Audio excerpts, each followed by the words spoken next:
দেখো বন্ধুরা, আজকের আমি আটা দিয়ে নিমকিন বানাবো। তাতে দিয়ে দেবো একটুখানি জিরা, জিরা দিলে ভালো লাগে। দিয়ে দেবো কস্তুরি মেথি, এটা দিয়ে দিলাম একটু জোয়ান আর জিরা। তারপরে দিয়ে দেবো একটুখানি চিলি ফ্লেক্স। দেখো এরপরে এই যে কস্তুরি মেথি দিয়ে দিলাম, আর দিয়ে দেবো 2 চামচ ঘি। তোমাদের ঘি না থাকলে সাদা তেল দিতে পারো, অসুবিধা নেই কিছু। তারপরে দিয়ে দেবো স্বাদ অনুসারে নুন। এরপর এটাকে ভালো করে আমি ময়ান দিয়ে নেব। যত ভালো ময়ান নেবে তত খাস্তা হবে। দেখো আমার আটাটা এই যে এরকম না হলে খাস্তা হবে না। এবারে আমি জল দিয়ে মেখে দেখাচ্ছি তোমাদের।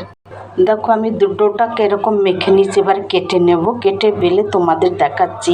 আমি এক হাত দিয়ে ভিডিও করি, এক হাত দিয়ে বেলা তো যায় না, বেলে তোমাদের দেখাচ্ছি। এই দেখো কত সুন্দর করে মেখেছি। দেখো আমি উপর থেকে একটু তেল দিয়ে দিচ্ছি। এই দেখো কত বড় বেলে নিয়েছি আর কত পাতলা। এরপরে আমি উপরে থেকে একটু ময়দা দিয়ে নেব। তোমরা চাইলে কর্নফ্লাওয়ার দিতে পারো, অসুবিধা নাই। এবার এটাকে মুড়ে আমি কেটে কেটে নেব, দেখাচ্ছি তোমাদের। দেখো আমি সবগুলো এরকম কেটে নিয়েছি। এবার হাত দিয়ে এরকম একটু পুশ করবো, বেলবো না, এরকম চাপটা করে নেব।